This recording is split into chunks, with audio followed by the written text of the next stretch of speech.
سپوږمۍ تر کلي.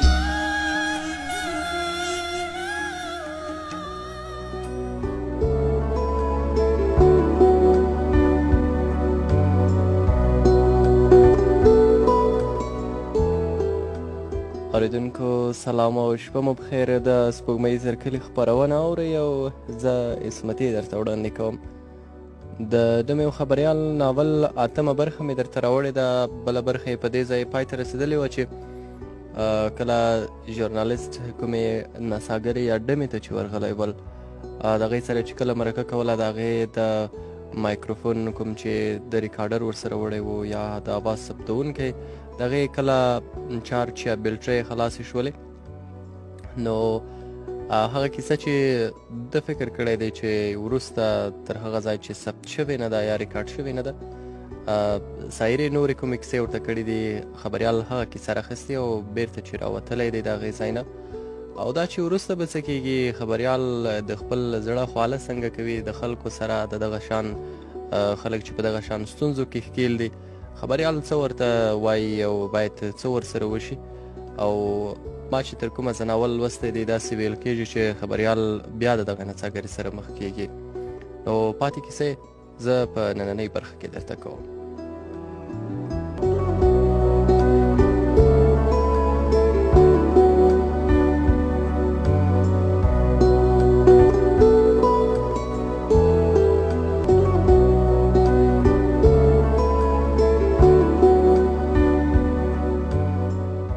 زه د سایرې او د ډرامې په کیسه کې ډوب وم. لا هم په همدې فکرونو او سوچونه کې وم چې د هوټل شاګرد شینا راننوت. ویې ویل ژورنالیست چې زه راتلی شم. زر را په خود کې شوم او په شونډو مې خندا راوسته. راځه راځه. هغه ډېر مینه ناک هلک و. د رنګه تک سور سپین او شنې سترګې یې وې. نو ټولو به ورته شینا وایه. ما ته یې ویل څه راوړم. بیا مې هم ورته له ډوډۍ وویل او هغه هم ووت.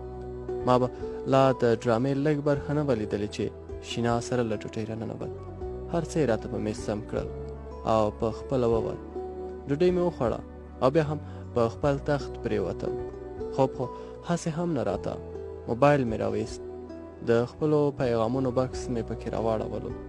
یو یو پیغام مې له سره لوستو چې په موبایل مې زنګ راغی. د اوکې تڼۍ مې کېکاږله. بلې د مقابل لورې غږ مې واورېد چې ښځه وه. بیا مې ویل څوک خبرې کوئ؟ هغې ویل تاسو هغه ژورنالیست یاستئ؟ ما وویل هو، خو تاسو څوک یاست؟ هغې ویل زه سایره یم. سایرې خبرې شروع کړې. ویې ویل چې ما خو له تا سره مرکه وکړه، وګوره چې اصلي زما نوم چاته ونه ښیې او نه مې د کور او پلار په اړه چاته معلومات ورکړي، ځکه زموږ خپلوان له دې نه دي خبر چې دوی څه کار کوي. ما هم اطمینان ورکړ او موبایل مې پرې کړ. وروسته له دې نه مې د شپې تر 2 بجې پورې د خیال مارغه په بل لورې وانلوت. په هرې خوا کې به ماته کله د سایرې نیم لوڅ بدن او د هغې په مټو د غاښونو شنې او تورې چاپې او کله کله یې معصومه څېره چې په سر یې تور ګاج و سترګو ټکېدې. ډېر زیات یې ځورولم. د خان د کلمې په یادېدو سره به مې ماته یو ډول کرکه مخته راغله. له ټولو خانانو مې زړه تور شو. موږ هم د کلي خانان یو. نو اوس مې له ځانه هم کرکه کېده. د شپې 1 بجه به وه. په 3م پوړ کې مې د یو سړي چې په نشه کې غږونه واورېدل. هغه دومره ډېر څښلي و چې بیخي یې په خپلې خولې کنټرول نه لاره. دروازه مې خلاصه کړه. د مخامخ کوټې مخې ته یو لوړ دنګ ځوان ولاړ دی.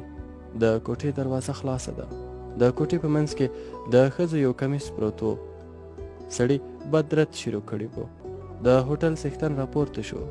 د هغه په لیدو یې سم د واره هغه له مټو ونیوه. ډېر هڅه یې وکړه چې کوټې ته یې دننه کړي، خو هغه په هوټل والا لږ زورور و. زه هم ورنږدې شوم. له مټو مو ونیو. په ډېرو زورونو سره مو کوټې ته ننه کړ. کوټې ته د ننوتو سره سم مې په مسکان سترګې ولګېدې. په دغو بدو ردو د هغې چورت هم نه و خراب. زما په لیدو یې ویل ها سلام ژورنالیست صاحب. ما هم ولیک وکړ. اوس مې نور هم طبیعت خراب شو. مسکان وویل ستاسو کمره همدلته ده. د سر په اشارې مې ځواب ورکړ.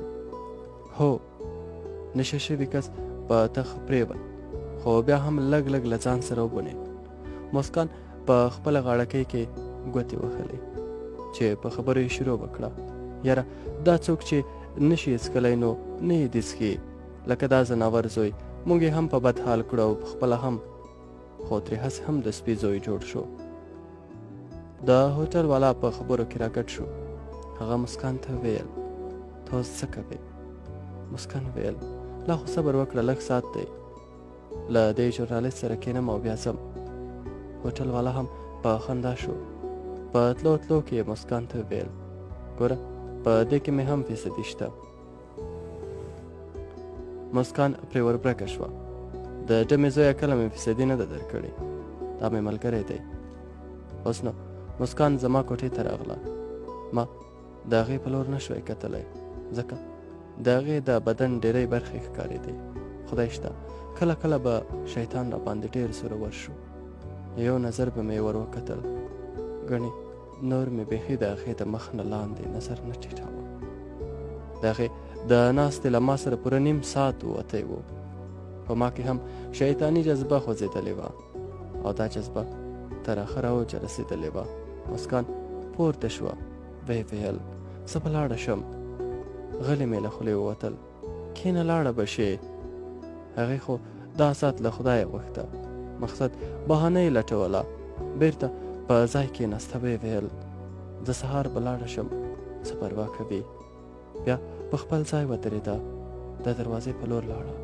دروازه یې په پورې ډول بنده کړه. شیبه په شیبه زما شیطاني حواس مخ په زیاتېدو و. هغه هم وار په وار زما په خوا رانږدې کېده. هغې زما لاس په خپلو لاسونو کې کلک ونیوه. ما هم ځان ور جوخت کړ، د هغې مخ مې ښکل کړ، له ملا مې لاس راتاو کړ او ځان ته مې راجوخته کړه. خو دغه کار ډېر وخت دوام ونه کړ. خپله کړې ژمنه راته مخې ته وشوه. بس دغه ژمنې هم دومره وکړل چې زه یې له هغې جلا کړم. مسکان وخندل. یاره ژورنالسته چې دا ته د جینکو په وار پیدا شوی او که همدا اوس له مکې نه راغلی. ما ځان غلی کړ. هغه د تخ په یو سر کېناسته او زه یې په بل سر. داسې هم نه و چې زه ملایکه وم یا هم دومره پرهیزګاره وم چې په داسې وخت کې د دې یوې داسې جلۍ نه چې په خپله خوښه هر څه کوي ځان جلا کړم. خو بس دا د خدای یو پیرزوینه وه چې په ما وشوه. خو یو خبر چې ما له سایرې اورېدلې وه هغه دا چې ما یخې اوبه په سر واچولې. هغې هم ویل چې کله زه شیطاني عادت ډېره مجبوره کړم نو په ځان به مې یخې اوبه اچولې. ما هم همداسې وکړل. تشناب ته ننوتم، په ځان مې یخې اوبه را پرېښوې، اودس مې وکړ او 2 رکعته لمونځ مې وکړ.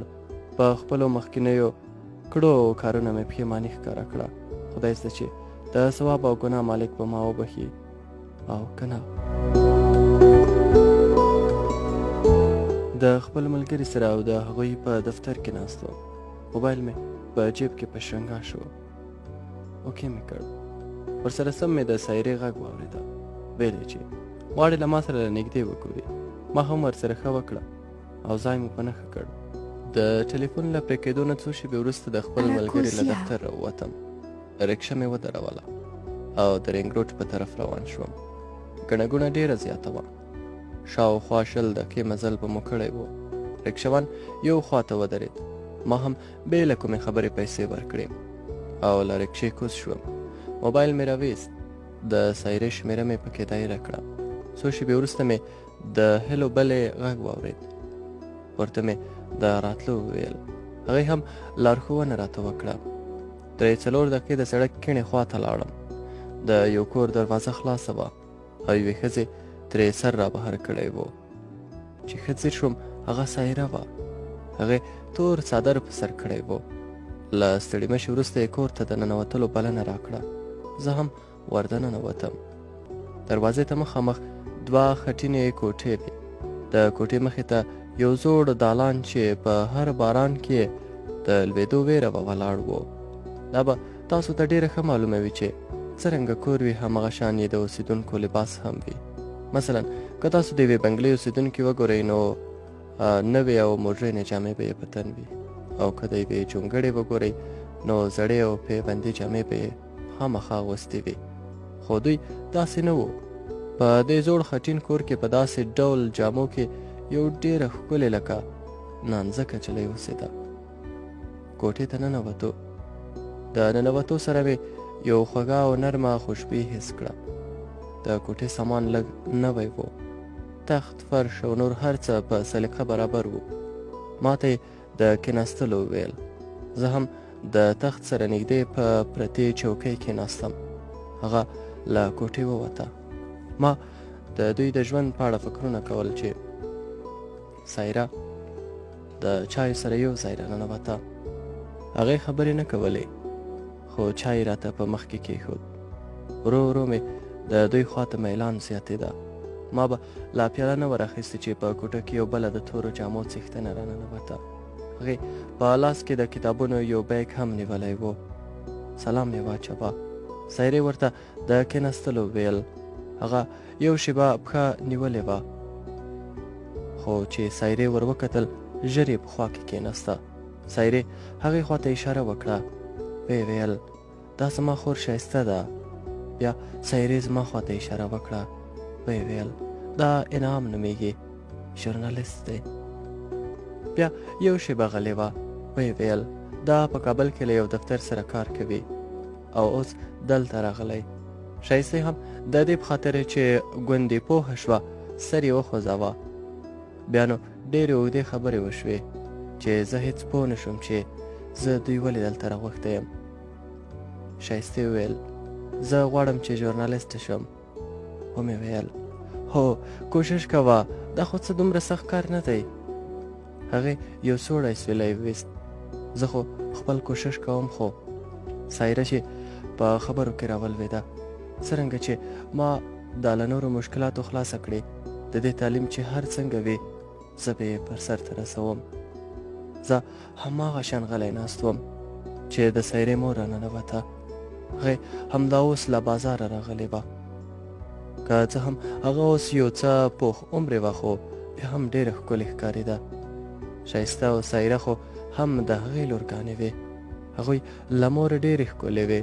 نن ورځ مې له دوی سره همدومره لیده کاته وکړه او نورې خپلې کوټې ته راغلم.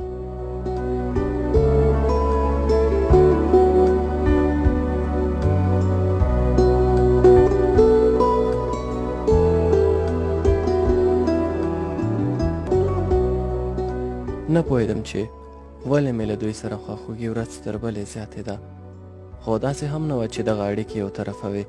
هغوی هم غوښتل چې له ما سره د اړیکې ولري. دوی ته به ځکه ښه ښکاره شوی یم چې د نورو غوندې تمې مې ترې نه لرلې. د ښایستې سور سپین مخ او پکې ښکلې شنې سترګې زما له زړه بیخي ننوتې. په حقیقت سره ښایسته ډېره ښکلې وه او اوس پوه شوم چې خان ولې ډېر کوښښ کوه چې ښایسته ځان ته نږدې کړي. د هغې پاک او معصوم تصویر زما د سترګو په کسو کې ځای نیولی و. یوه اونۍ زه نور هم پاتې شوم. په ځینو نورو ریپورټونو مې کار کوه. اوس نو د هغوی اړیکې له ما سره ډېرې زیاتې پیاوړې شوې وې. سایرې به ما ته ورو ورو ووایه. د ورځې هره خبره به یې راسره شریکوله. یو ورځ سایرې راته زنګ وواهه. ډېرې خبرې مو سره وکړې. اخر یې وویل چې ښایسته هم راسره ناسته ده. بس له خولې مې ورته ووتل چې هغې ته موبایل ورکړه. سایرې هم بې له کومې خبرې موبایل ښایستې ته ورکړ. دا مې لومړی ځل و چې له ښایستې سره په ټلیفون غږېدم. زړه مې بې واره درزېده. که څه هم زما په زړه کې د هغې لپاره کومه خبره ځکه نه وه چې د دوی د کورنۍ او زموږ د کورنۍ ترمنځ ډېره فاصله وه. زه د سیدانو او خانانو له کورنۍ وم او هغه د یوې داسې کورنۍ نه چې هم یې مور او هم یې خور د ورځې د 3-4 جنسي خواهشات سړوي.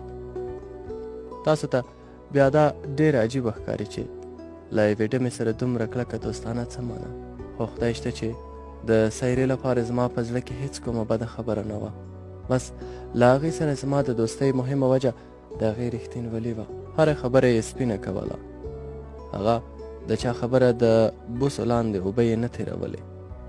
که څه هم ما د شایستې لپاره هیڅ کوم داسې د تړون تار نه و پیدا کوی چې هغه دې په ما ګرانه شي او یا دې هم له هغې سره اړیکه ولرم. خو بیا هم زما زړه تل دا غوښتل چې له هغې سره خبرې وکړم. آیا تاسو به په دې یقین وکړئ چې په یوې داسې کورنۍ کې چې بېحیایي پوره اوج ته ورسیږي، په هغې کورنۍ کې یو داسې جلی ژوند کوي چې د یو سړي په مخ کې خبرې هم نشي کولی. دا او دې ته ورته نورې خبرې وې چې زما تمایلات یې د شایستې په طرف ورځ تر بلې زیاتول او په زړه کې مې ورته د نږدې کېدو هیلې ټوکېدې. وروسته له دې مې څو ځله له شایستې سره په کالج کې ولیدل، خو په هر ځل هغې نه غوښتل چې له ما سره ډېرې خبرې وکړي. د هغې د سترګو نظر تل په ځمکه و، د نورو کالجونو جینکیو غوندې چې د سړي په سترګو کې ننوځي نه وه. دا په څرنګه ماحول او کورنۍ کې رالویه شوې پیغله وه. هغه تاسو ته ښه معلومه شوه. د شپې ناوخته مې سایرې ته ټلیفون وکړ. ښې ډېرې خبرې مو سره وکړې. بیا مې ورته وویل چې زه سبا خپل وطن ته ځم. لومړی خو ډېره خفه شوه، خو چې ورته مې ویل چې بیا راځم او په ځینو نورو موضوعاتو کار کوم ډېره خوشحاله شوه. له هغې وروسته مې له شایستې سره هم خبرې وکړې. د خبرو په پای کې شایسته یو شیبه غلې شوه او یوازې همدا یې ویل، ګوره ډېر وخت تېر نه کړې. د هغې همدا خبر وه چې زه یې په افغانستان کې ډېر پاتې کېدو ته نه پرېښودم. دا خبره چې ډېر وخت تېر نه کړې، هر وخت به مې په ذهن کې اوښته راوښته. همدا لامل شو چې افغانستان ته له راتګه 4 ورځې وروسته بېرته مخ په پېښور شوم. څنګه چې په تورخم ور واوښتم او خپل یوفون سیم کارت مې په موبایل کې واچو، څو شېبې وروسته د سایرې زنګ راغی. خو چې خبرې یې شروع کړې، سایره نه بلکې ښایسته وه. راته یې ویل چې په ساعت کې یو ځل زما نمبر ته زنګ واهه، او تر دې چې دا د دې موبایل مې خلاص کړ، اوس زه پوه شوم چې د هغې دلچسپي هم له ما سره ډېره ده. خو په اړه یې ما سره هېڅ داسې کوم بل فکر نه و. کله کله به مې ځان سره د هغې شاعره د بیته دا خبره را تکرار کړه چې په ځان مې شک شو چې میین دې کړمه.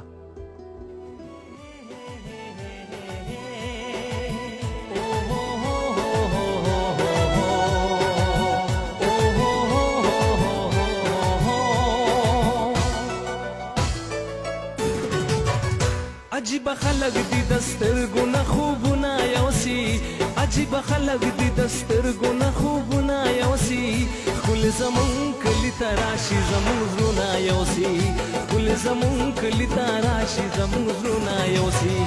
عجیب خلق دی د سترګو نه خوبونه یوسي، ښکلې زمون کلي ته راشي زمون زړونه یوسي، ښکلې زمون کلي ته راشي زمون زړونه یوسي.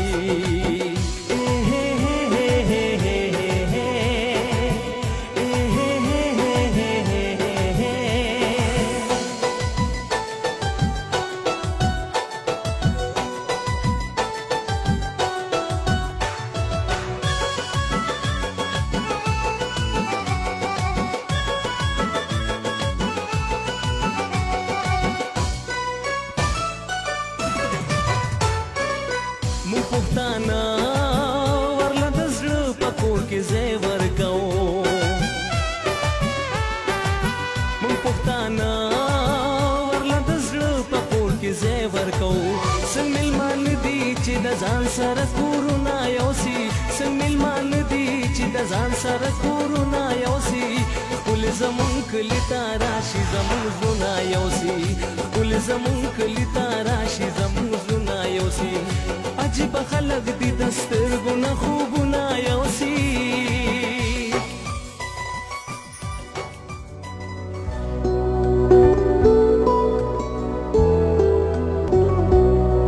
د سپوږمۍ تر کلي درنو مینهوالو، زموږ د سپوږمۍ تر کلي د خپرونې د خبریال او ډمې یا ډم او خبریال د ناول دا برخه په همدې ځای پای ته رسیږي. دا چې ژورنالیست پېښور ته ځي، هلته به بیا د دوی سره د مینې کاروبار کوي، د دوی سره به اړیکه پرې کېږي، څه به کېږي د ناول په وروستۍ برخه کې به یې زه درته وکړم. نو تاسو ته ښه شپه، د خوبونو ډکه شپه، پاک کلام و مل او ملګری.